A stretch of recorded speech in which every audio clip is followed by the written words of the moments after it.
युद्ध में दोस्तों हार और जीत हम देख सकते हैं। यहां पे अभी तक लोग ये कह रहे थे कि ईरान का जो पलड़ा है वो भारी है युद्ध में। और ऐसा लोग क्यों कह रहे हैं? अलग अलग कारणों से कह रहे हैं। मैं चाहता हूं कि ये दोनों कारण आपको समझाऊं। मैं आज भी ये मानता हूं कि अमेरिका की बैटिंग अभी तक नहीं आई है। मैं ये मानता हूं और ये मैं जिम्मेदारी के साथ बता रहा हूं, क्योंकि अमेरिका ने अगर अपने सारे हथियार खोल दिए तो ईरान का बहुत कम बचेगा, बहुत कम बचेगा ईरान का।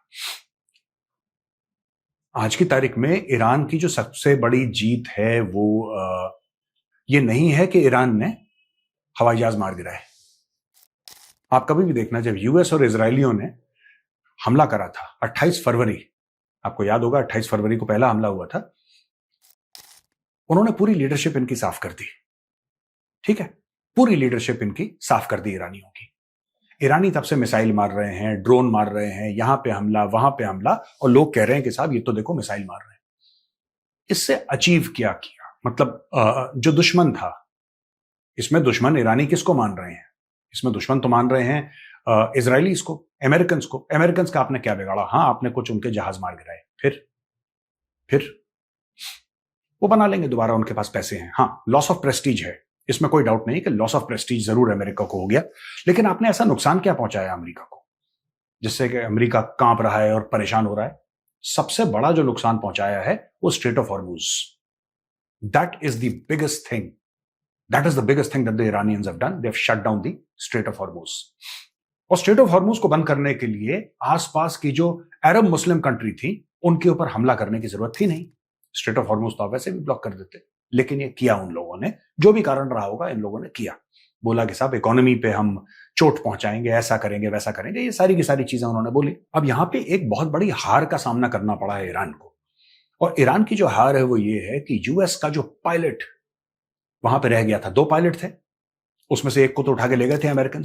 दूसरे पायलट को भी, जो कि कई 100 किलोमीटर ईरानियन टेरिटरी के अंदर गिरा था, जो कि अकेला था, बेबस था, उसको ईरानी पकड़ नहीं पाए। टेलीविजन पे उन्होंने अनाउंस कर दिया कि इतने $1000 का हम इनाम देंगे, ये देंगे वो देंगे।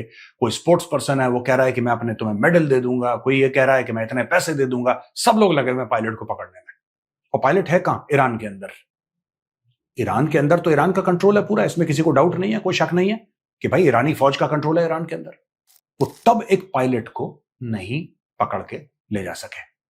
इनका ये एम था कि इस पायलट को पकड़ेंगे, फिर टेलीविजन के सामने उस पायलट को डालेंगे, पूरे टीवी कैमरास के सामने उसको बैठाएंगे, और फिर वो बोलेगा, उसको टॉर्चर करेंगे, उसको परेशान करेंगे। फिर वो पायलट ये बोलेगा कि नहीं साहब ये तो युद्ध है, वो बहुत गलत हुआ है, और ईरानी तो बहुत अच्छे लोग हैं, एटसेट्रा एटसेट्रा एटसेट्रा। ये सारा का सारा ड्रामा होगा। ऐसा ईरानी चाहते थे। जो ट्राइब्समैन थे वहां पे, कबीले वाले थे, हथियार उनके पास थे, वो भी लग गए ढूंढने में पायलट को। फौज भी लग गई, एयरफोर्स, जो भी इनकी बची कुची एयरफोर्स है सब लग गई। अमेरिकन फिर आए, तोड़ ताड़ के सब कुछ गए अंदर। एक दो जहाज और गिर गए अमेरिकन के, उन्होंने बोला जहाज तो हम फिर खरीद लेंगे, पैसों की कोई कमी नहीं है। अपने दूसरे पायलट को भी, ठीक है, दूसरे पायलट को भी अमेरिकन दोस्तों उठा के ले गए। अब ईरान के हाथ से ये बात निकल गई, जो कि बहुत बड़ी एक प्रोपेगेंडा विक्ट्री। तो मैं कहता हूं इस लड़ाई की 2 जीतें ईरान की हो सकती थी। ईरान की ये जीत नहीं है कि ईरान ने इजराइल में मिसाइल मार दी। ठीक है, नेतन्याहू अभी भी भला चंगा है, अभी भी हंस रहा है, खा पी रहा है, अभी भी मिसाइल मार रहा है इनके ऊपर। जो नुकसान इन्होंने ईरान को पहुंचाया वो नुकसान ये इजराइल को नहीं पहुंचा पाए, ये बात सच है। हाँ, हर रोज हम ये देखते हैं कि इजराइल में यहां बम गिर गया, वहां पे ये गिर गया, वहां पे ऐसा हो गया, तो वहां पे वैसा हो गया। ये सारी की सारी चीजें देखते हैं। ये क्यों देखते हैं हम? ये इसलिए देखते हैं क्योंकि इजराइल एक डेमोक्रेसी है, इजराइल में लोकतंत्र है, इजराइल में इंटरनेशनल मीडिया है। इजराइल के अंदर मीडिया जाता है, कोई भी भारतीय मीडिया भी है वहां पे, और भारतीय मीडिया वहां से रिपोर्ट कर रहा है कि जी हम इजराइल के अंदर हैं, और ये देखिए यहां पे मिसाइल गिरी, यहां पे बम गिरा, यहां पे लोग परेशान हैं। ये सारी की सारी चीजें इंटरनेशनल मीडिया रिपोर्ट कर रहा है। लेकिन इंटरनेशनल मीडिया ईरान के अंदर तो है नहीं। ईरान के अंदर कोई international media, there is no international media inside Iran. तो ईरान में जो डैमेज हो रहा है वो कोई बता नहीं पा रहा। किसी को पता ही नहीं कि कितना डैमेज हो गया ईरान के अंदर। Nobody knows about it. तो ईरान ने ये सब चीजें छुपा के रखी हैं, और 1 मार्च से ईरान ने अपना पूरा इंटरनेट बंद कर दिया था। तो ईरान में 1 महीने से ऊपर हो गया इंटरनेट बंद है। बहुत कम लोग हैं जिनको एक्सेस टू द इंटरनेट है, और वहां पे सजा है, आई थिंक 2 साल की कैद है या कुछ है, अगर स्टारलिंक का कनेक्शन पाया गया, कुछ ऐसा। अगर आप ऐसे ऐसा पाया गया कि आप इंटरनेट इस्तेमाल कर रहे हैं तो आपके ऊपर सजा है, यानी कि ईरान से इंफॉर्मेशन बाहर नहीं आ रही। यहां पे डोनाल्ड ट्रंप कह रहा है कि मैं पूरे के पूरे ईरान को बर्बाद कर दूंगा। लेटेस्ट एक बड़ा उसने डोनाल्ड ट्रंप ने ट्रूथ सोशल पे गालम गलौज का एक पोस्ट करा जिसमें काफी अपशब्द थे। तो ये फैमिली चैनल है, मैं आपके सामने उसको ला नहीं सकता कि डोनाल्ड ट्रंप ने क्या बोला है, लेकिन डोनाल्ड ट्रंप ने बोला है कि मैं तुम्हें चेतावनी दे रहा हूं, अगर तुमने हॉर्मोज नहीं खोला फिर तुम देखना क्या होता है। तो आज सवेरे डोनाल्ड ट्रंप ने बोल दिया कि साहब देखो, मैं पूरे ईरान को बर्बाद कर दूंगा। तो ये सारी की सारी चीजें चल रही हैं और यहां पे आईआरजीसी की नेवी ने बोला है कि जो स्ट्रेट ऑफ हॉर्मूज है वो कभी उस हाल में नहीं होगा जैसा था पहले। It will never return to its original state. और यहां पे और खबरें आई हैं दोस्तों, बड़ी इंटरेस्टिंग खबरें हैं। और खबरें ये हैं कि ईरानी जो है अब ओमान से, एक्चुअली क्या है स्ट्रेट ऑफ हॉर्मूज, अगर आप मैप देखेंगे, ये सामने मैप देखिए, आपको ये पता लगेगा कि ओमान का भी स्ट्रेट ऑफ हॉर्मूज उतना ही है जितना ईरान का है। तो दो देश हैं, मैं ये नहीं कहता वो कंट्रोल करते हैं, लेकिन ज्योग्राफिकली स्ट्रेट ऑफ हॉर्मूज से बिल्कुल लगे हैं। नॉर्थ से ईरान और साउथ से ओमान बिल्कुल ऐसे हैं और बीच में स्ट्रेट ऑफ हॉर्मूज जाता है। इसका कहने का ये मतलब नहीं है कि यूएई नहीं है या और कुछ नहीं है, नहीं, वो सब भी हैं, लेकिन ज्योग्राफिकली स्पीकिंग अगर आप मैप देखेंगे आपको पता लगेगा। तो अब इन दोनों के बीच में बात चल रही है। कल परसों की यह खबर है कि जहाज आए थे और ओमान से चिपक के निकल गए जहाज।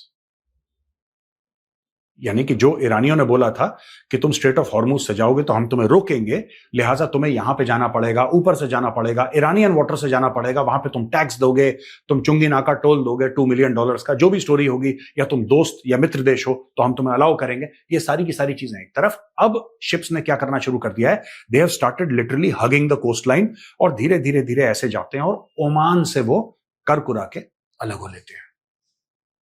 तो अब ईरान को बात करनी, देखिए, या तो आप फिर से ओमान पे बमबारी करना शुरू करते हैं कि पूरे स्ट्रेट ऑफ हॉर्मूज को हम रोक देंगे, और मुझे लगता है कि ईरान मरता क्या ना करता यही करेगा, मरता क्या ना करता ईरान यही करेगा। क्योंकि अगर ओमान अलाउ कर देता है स्ट्रेट ऑफ हॉर्मूज से जहाज जाना, फिर ईरान के पास इसके अलावा, हॉर्मूज के अलावा ईरान के पास और कोई हथियार नहीं है।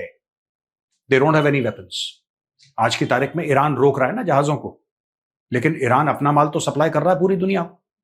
अमेरिकन नेवी अगर पर्शियन गल्फ में अपने जहाज वहां पे लगा देती है, अपने कमांडोज वहां पे लगा देती है जहाजों के ऊपर, अपने शिप्स, अपने डिस्ट्रॉयर्स, और सीधा बोलती है कि जो भी तेल यहां से जाएगा, अगर वो ईरानियन वेसल है या उसका कोई भी ईरान के साथ कनेक्शन है, तो हम उसको जाने नहीं देंगे।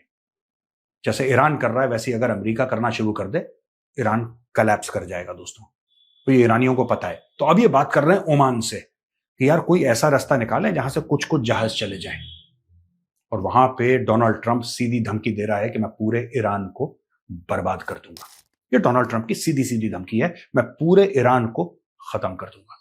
दोस्तों, आने वाले 24 घंटे या 36 घंटे आप लगा लीजिए, आने वाले 36 घंटे बहुत क्रिटिकल होंगे। ये पता लगेगा कि डोनाल्ड ट्रंप की धमकी में कितना वजन है। क्या डोनाल्ड ट्रंप सिर्फ हवाबाजी कर रहे हैं, कि डोनाल्ड ट्रंप की धमकी में एक्चुअली वजन है? वो जो कह रहे हैं कि मैं नेस्तनाबूद कर दूंगा ईरान को, देखते हैं डोनाल्ड ट्रंप क्या करता है।